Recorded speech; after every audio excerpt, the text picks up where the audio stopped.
Hello everyone, welcome to this channel. आज का हमारा टॉपिक है एंटी माइक्रोबियल रेजिस्टेंस, जो कि न्यूज़ में काफ़ी देखने को मिलता है।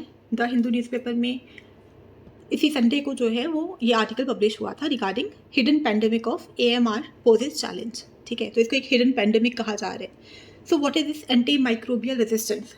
अगर हम सिंपल शब्दों में जाने तो एंटी माइक्रोबियल मेडिसिन जो होती हैं, जब बैक्टीरिया, वायरसेस, बाकी माइक्रोब्स जो हैं वो उन मेडिसिन को रिस्पॉन्ड करना बंद कर देते हैं, उनके अगेंस्ट रेजिस्टेंस डेवलप कर लेते हैं, that is called as antimicrobial resistance. ठीक है, अगर हम डिटेल में इसके बारे में जाने तो पहले ये एक बुक है regarding the hidden pandemic that could and modern medicine.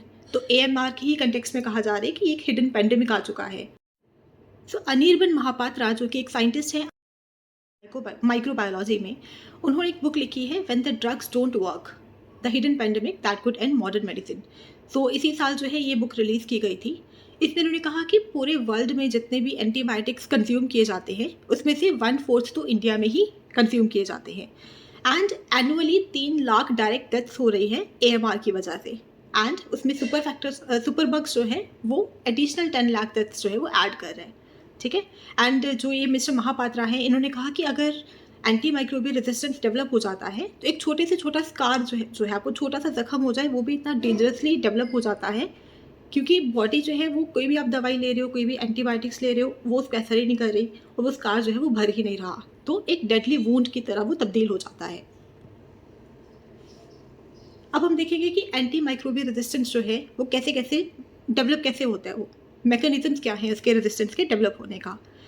तो फर्स्ट अगर हम डिस्कस करें म्यूटेशंस, तो माइक्रोब्स जो है वो नेचुरली म्यूटेट कर सकते हैं। ठीक है, नेचुरली इवॉल्व कर सकते हैं। हो सकता है माइक्रोब्स में कोई ऐसा जेनेटिक म्यूटेशन हो जाए कि वो अपने आप ही मेडिसिन के अगेंस्ट रेजिस्टेंस डेवलप कर लेता है। ये म्यूटेशन से होता है। नेक्स्ट है कि हॉरिजॉन्टल जीन ट्रांसफ़र। तो हो सकता है कि जो कुछ माइक्रोब्स हैं उनका आपस में जीन ट्रांसफ़र हो जाए थ्रू प्लाज्मिड्स या कुछ और जेनेटिक एलिमेंट्स की वजह से, तो वो भी रेजिस्टेंस डेवलप कर लेते हैं। Next is efflux pumps. Efflux pumps क्या होते हैं? कुछ माइक्रोब्स होते हैं जो कि अपने सेल से ड्रग्स वहाँ तक पहुँचे उससे पहले ही उसको अपनी बॉडी से एक्सपेल कर देते हैं। ठीक है, माइक्रोब्स है वो हमने ड्रग बॉडी में पहुँचाया। कुछ माइक्रोब्स है जिन पे ड्रग्स एक्ट करना स्टार्ट करेंगे, बट उससे पहले ही माइक्रोब्स जो है उन ड्रग्स को बाहर निकाल देंगे अपने सेल से। तो ये होते हैं efflux pumps. Then enzymatic degradation. तो बैक्टीरिया कभी कभी ऐसे एंजाइम्स प्रोड्यूस कर देते हैं जैसे बेटा लैक्टमेज, जो कि एंटीबायोटिक को ही डिस्ट्रॉय कर देते हैं। जो भी आपने एंटीबायोटिक मेडिसिन दी है उसको वो एंजाइम्स डिस्ट्रॉय कर देंगे उन मेडिसिन को। फिर एक टारगेट मॉडिफिकेशन होता है। अब देखो कुछ माइक्रोब्स इतने चालाक होते हैं कि वो आपने जहाँ ड्रग पहुँचाने की कोशिश की, आपका जो ड्रग टारगेट साइट है वो उस साइट को ही चेंज कर देंगे और वो मेडिसिन जो है वो सही जगह जाएगी नहीं, तो इनइफेक्टिव हो जाएगी। तो ये कुछ मैकेनिज्म है जिससे AMR डेवलप होता है।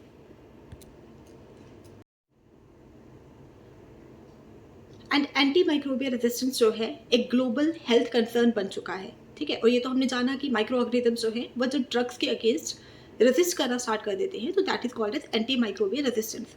एंड ये जो रेजिस्टेंट माइक्रोब्स होते हैं इन्हीं को हम कहते हैं superbugs. Recently national centre for disease control ने एक रिपोर्ट रिलीज की थी। उन्होंने कहा था कि AMR in India is one of the highest in the world. And जो AMR है ये top 10 global public health threats के अंदर आता है। तो इतना खतरनाक एक डिजीज़ बन चुका है। अब AMR जो है वो क्यों कॉज होता है, मैकेनिज्म्स डिफरेंट है कि किस किस मैकेनिज्म से वो हो सकता है, बट कॉजेज क्या है वो डिफरेंट है। So first is over use of antibiotics. जब आप एंटीबायोटिक्स को ओवरली यूज़ करते हो, ठीक है, आपकी जो बॉडी के अंदर माइक्रोब्स हैं वो ऑलरेडी फेमिलियर हो चुके हैं कि भाई ये मेडिसिन जो है ये एंटीबायोटिक यूज़ की जा रही है, तो वो धीरे धीरे जो है उसके अगेंस्ट वैसे इवॉल्व हो जाएंगे और रेजिस्टेंस डेवलप कर लेंगे कि वो मेडिसिन जो है वो आप पे असर ही नहीं करेंगी। तो जैसे हम क्या करते हैं, कभी कभी हमको बैक्टीरियल इन्फेक्शन हुई नहीं है, हमको मान लो वायरल हुआ है, बट हम एंटीबायोटिक मेडिसिन ले लेते हैं, या हम ओवर द काउंटर एंटीबायोटिक्स मतलब ऐसे जाके केमिस्ट से कहीं से भी लिखवा लिया और मेडिसिन वहाँ से परचेज कर ली। सेल्फ मेडिकेशन, खुद ही बोलते हैं अच्छा जुकाम हो रहा है ये वाली दवाई ले लेते हैं, या फिर मुझे बुखार हो रहा है तो ये वाली मेडिसिन जो है वो ले लेते हैं। तो ये सेल्फ मेडिकेशन, इन सब चीज़ों की वजह से ओवर यूज़ ऑफ एंटीबायोटिक्स हो रहा है और AMR डेवलप हो रहा है। ठीक है, जैसे एग्जाम्पल के लिए एंटी माइक्रोबियल मेडिसिन को कोविड-19 के टाइम पे काफ़ी ज़्यादा ओवर यूज़ किया गया। ऑलराइट, नेक्स्ट है कि इम्प्रॉपर इन्फेक्शन प्रिवेंशन। तो हेल्थ केयर इंस्टीट्यूशंस में इन्फेक्शन प्रिवेंशन जो है वो प्रॉपरली नहीं होती है।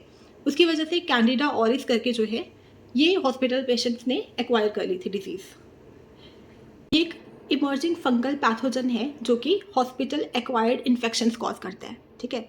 नोसोकॉमिकल और हॉस्पिटल एक्वायर्ड इन्फेक्शन ये कॉज करता है, और जनरली ये उन लोगों को इफेक्ट करता है जिनका ऑलरेडी वीकेंड हेल्थ कंडीशन हो चुका होता है, वीकेंड इम्यून सिस्टम हो चुका होता है, तो उन पे अटैक करना इसको ईजी रहता है, ठीक है।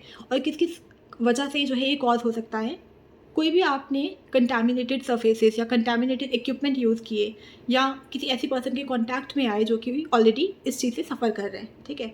यहाँ पे जैसे एग्जांपल्स दिए हैं, अगर आप देख सकते हैं, एक मान लो अपनी breathing tube, feeding tube, bladder catheter या कुछ ऐसी डिवाइस आपकी बॉडी में है, कंटामिनेटेड डिवाइस है, उसकी वजह से ये चीज़ डेवलप हो सकती है, ठीक है। तो बस इतना ही जानना था इसमें।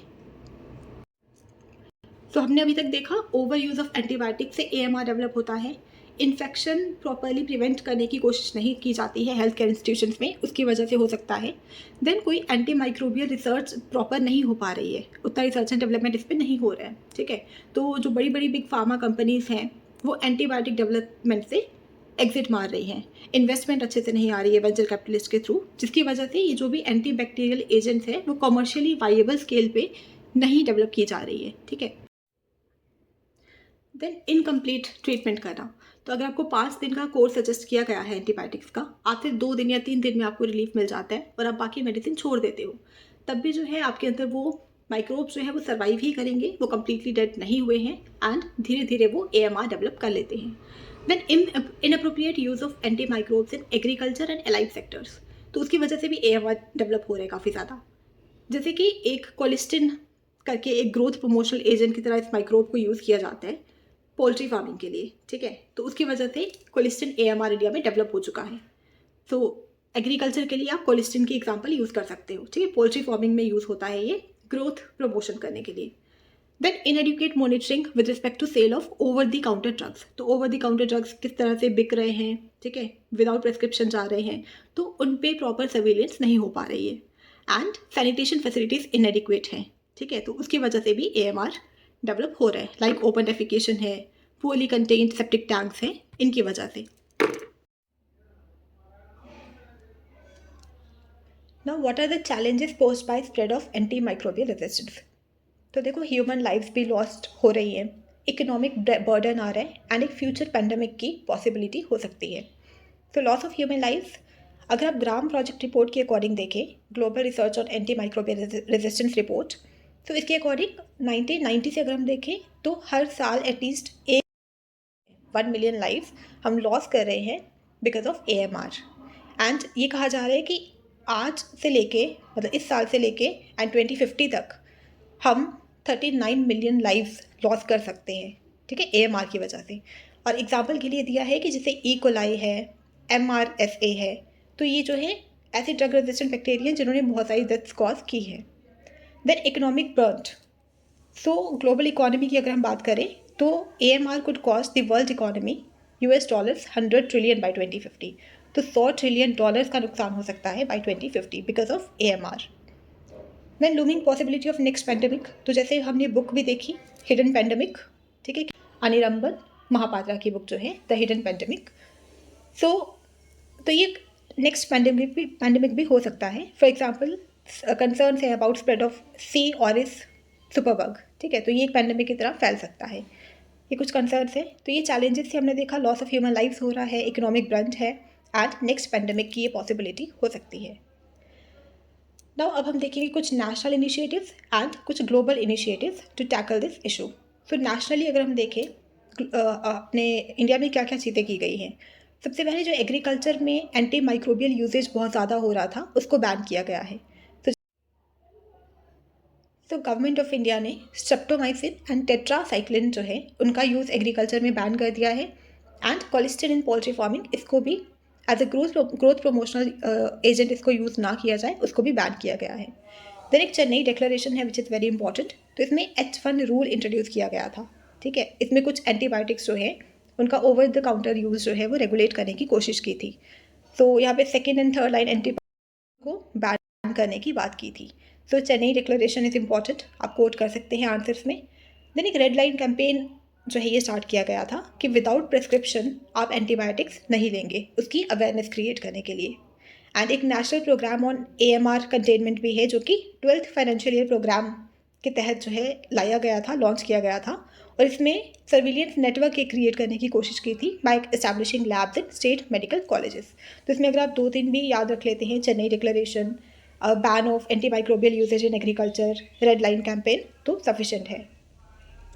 देन ग्लोबल स्तर पे क्या क्या हो रहा है, तो एक तो WHO का global action plan on AMR है, ठीक है, global action plan on AMR। Then antibiotic stewardship programs हैं, तो यहाँ पे एक रैशनल यूज़ को प्रमोट करने की बात करते हैं of antibiotics to preserve their effectiveness, कि रैशनली यूज़ किया जाए। देन रिसर्च एंड डेवलपमेंट हो रही है कि हम एंटीबायोटिक्स के ऑल्टरनेटिव ढूंढें, जैसे कि बैक्टीरियोफेजेस या फिर वैक्सीन्स। तो बैक्टीरियोफेजेस जो है ये हम आगे भी पढ़ेंगे, वहीं पे एक्सप्लेन कर देंगे। तो रिसर्च एंड डेवलपमेंट इन चीज़ों पे हो रही है कि एंटीबायोटिक्स जो है उसके कुछ ऑल्टरनेटिव ढूंढे जाएँ, लाइक वैक्सीन्स हो गई, न्यू एंटीबायोटिक्स डेवलप किए जाए, बैक्टीरियोफेजेस टाइप, ये सब चीज़ें डेवलप की जाए। And world AMR awareness week भी है, वाओ जिसको बोलते हैं, जो कि 18 to 24 नवंबर हर साल सेलिब्रेट किया जाता है। देन कुछ प्रिवेंशन स्ट्रैटेजीज हम देख लेते हैं, कैसे हम इनको प्रिवेंट कर सकते हैं। तो पहला तो हमको जुडिशियस यूज़ करना होगा एंटीबायोटिक्स का, ठीक है, सिर्फ जो प्रेस्क्राइब की गई है क्वालिफाइड हेल्थ केयर प्रोवाइडर के थ्रू मेडिसिन, उन्हीं को लेना चाहिए। देन अपना फुल ट्रीटमेंट कोर्स कंप्लीट करें, ठीक है, इन्फेक्शन कंट्रोल करें, हाइजीन मेंटेन रखें, hand washing, personal protective equipment पहनना हेल्थ केयर सेटिंग्स में, वैक्सीनेशन होना चाहिए, ठीक है, तो वैक्सीनेशन अगर होगा एंटीबायोटिक्स का नीड जो है वो कम होगी। देन एग्रीकल्चर में एंटीबायोटिक यूज़ कम करो। देन पाउल्ट्री में जैसे करते हैं वहाँ पे भी कम किया जाए, चेन्नई डिक्लेरेशन को इम्प्लीमेंट किया जाए, ठीक है, जो H1 रूल हमने पढ़ा। देन एक फेज थेरेपी होती है, व्हाट इज़ फेज थेरेपी, वही जो बैक्टीरियोफेजेस की हम बात कर रहे थे। तो ऐसे वायरसेस डेवलप किए जाए, मतलब ऐसी एंटीवायरल मेडिसिन डेवलप की जाए जो कि बैक्टीरिया को इन्फेक्ट कर सकती है, ठीक है, तो उस बैक्टीरिया को ख़त्म करने के लिए हम वायरसेस का यूज़ करें, तो दैट इज़ बैक्टीरियोफेजेस। तो ये एक पोटेंशियल ट्रीटमेंट हो सकता है बैक्टीरियल इन्फेक्शंस के लिए, तो फेज थेरेपी ये टर्म आप यूज़ कर सकते हैं।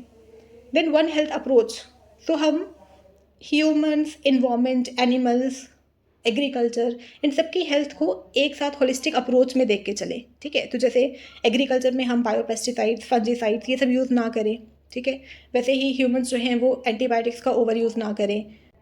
सो एनी एक्शन ऑन AMR जो है it must be guided by the one health approach.